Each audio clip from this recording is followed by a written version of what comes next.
Guys, I've had quite the week. I've hit the cinema 3 times and we're 3 for 3, people. Dare I say it? Are we back? I saw in order Warfare, Sinners and Thunderbolts, and all three be hitting and ripping. Just a really great time to be in a cinema. Considering this year of 2025 started off like a stale fart, literally nothing coming out for the first 3 months other than Minecraft brain rot. I mean, it happens every year, to be honest. The first 3 months, us film bros are crying, oh, it's so over. And then spring hits, the sun comes out, and suddenly you got to peel me off that cinema seat I've been sat in it that long. So I'm going to break down all 3 films I've seen. Don't worry, spoily free. All right, then, keep your secrets. So at first, Warfare. I saw this on my birthday in the evening, and the opening scene was the funniest thing of the year so far. The funniest moment in cinema so far. It was hilarious. The call on me, perfect. But then after that, very funny, humorous start. It was a unrelenting panic attack for an hour and a half. It's like a realistic, no punches pulled look at modern warfare, and kind of follows a hour and a half snapshot of, a conflict and a squadron of Marines. And, going into it, I thought it would be quite a fun American war film because, I looked at the cast and it had every single white boy of the month you can name. But it turned out it was absolutely brutal. I was trying to keep down my birthday meal because I was pigging out before, and I was like, my stomach was churning, my heart was racing the whole time. But I have to say, overall, I really enjoyed it. I quite like the anti-war war film angle. It really leans into the futility and the very real human cost to civilians and even the people that have signed up to go in the army. And I think, I don't know whether I can really call an anti-war film, because I went straight home and loaded up Call of Duty and slapped some domination for a few hours, so didn't really put me off the idea of warfare so much. But yeah, really good film. Enjoyed it a lot, but it was nothing on what I saw next. Sinners.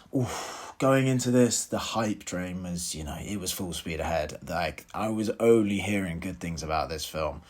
Gotta say, for me, it's probably the best film of 2025 so far, and it will take some beating. So it's kind of like a cool mix of Western meets vampire action thriller, kind of a From Dusk Till Dawn kind of angle, which is a really fun mix. Love me a Western film and the it's a really cool mix. And I gotta say, the cast is absolutely exceptional in this. You've got Michael B. Jordan playing 2 twins, which is super fun. And I'm still deciding which twin I want in the front and which twin I want in the back. And another thing, I didn't realise is that Haley Steinfeld, she can act. I thought she was like a Disney Channel, gone pop star kind of vibe. But no, she's actually really good in this. I was so surprised. But I think, Sinners, it's well worth, a trip to the cinema. It's really cool that we've got an original blockbuster script, brand new IP, not just churning out some, long-standing IP or a really popular book. It is a brand new script, brand new idea, kind of something you don't really see much, vampire Western theme, really good. I think well worth being in the cinema, even just for that one scene. There's one scene about halfway through everyone talks about, and you know what? It does live up to the hype. It is exceptional. It's, good fun. It's got a good sense of humour, good action. You're never bored. Absolutely flies by. Yeah, it's exactly what you want to see in cinema. We need more of these blockbuster, fresh ideas, fresh looks. Really loved it. And then the last film, I saw Thunderbolts. I was a bit unsure about going into this because, listen, pre-pandemic Marvel, I was a fan, an average level of fan. I wasn't some absolute super nerd going to Comic-Con or anything, but I enjoyed Marvel as much as the next guy. Saw a lot of it, loved Infinity War, absolutely amazing film, but post-pandemic Marvel is just absolutely awful. The fall-off is insane. But I'd heard that this one was okay. I saw it with my mum, who is a massive Marvel fan. She somehow has the patience to get through what they've been churning out since the pandemic, which is absolute stinkfests every time. But yeah, I have to admit, we went and it was good. It was back to basics, simple, Marvel style, but they had a fun, interesting twist on like the overall villain. I think the two biggest things that Marvel suffers from since the pandemic is the comedy is shockingly bad and completely ruins the tone of every film. And then the other problem they have is the stakes are always just insanely high, which just, for me, makes it super boring because it'll always be the villain will be some alien who's going to eat planet Earth for no particular reason. And it's like, oh my God, the stakes are everyone is going to die. But they release a bloody timeline of like the next 5 years worth of films. So that's not going to happen. They're going to overcome it. So it's almost like, well, who cares? They set the stakes way too high that there's no threat.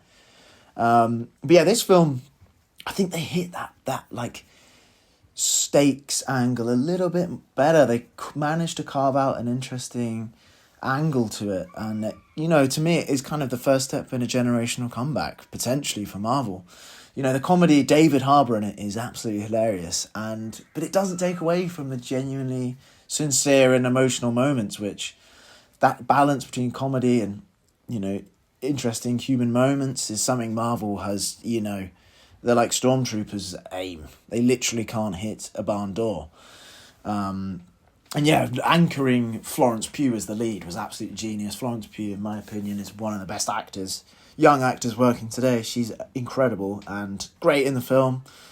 Love it. I think, the rest of the cast is quite fun. It's like the general plot is, it's a bit of a Suicide Squad, a ragtag bunch of misfits come together to overcome some evil. It's quite, simple, nothing groundbreaking, but yeah, the rest of the Thunderbolts squad, you got that bloke from 22 Jump Street, he's fun. All the others were relatively interesting. There's one character that barely had any backstory. I don't even know anything about them. Mate, that was a little bit undercooked. Would have spent a bit longer in the oven on her, could have had a bit more backstory on them, but yeah, and the supervillain is really good, the actor's amazing, and quite an interesting idea on the villain, but yeah, I mean, it ain't no goddamn revolution or nothing, but I enjoyed the back to basics, back to simplicity, back to the roots, just keep it simple, make a solidly good film, don't swing too hard, don't pander too low, So yeah, I think all three of those were really enjoyable. I went in and got what I was expecting, which, 2024, as much as there was a lot of films I genuinely enjoyed throughout the year, I felt I'd go into a film after watching the trailer or hearing something about it and then just be served up something completely different. I went in wanting one thing, coming out disappointed, being like, oh, well, I thought it was going to be that, the likes of like a Trap or a Longlegs, they really marketed one thing and then bait and switched it out. But this year, you got three films there.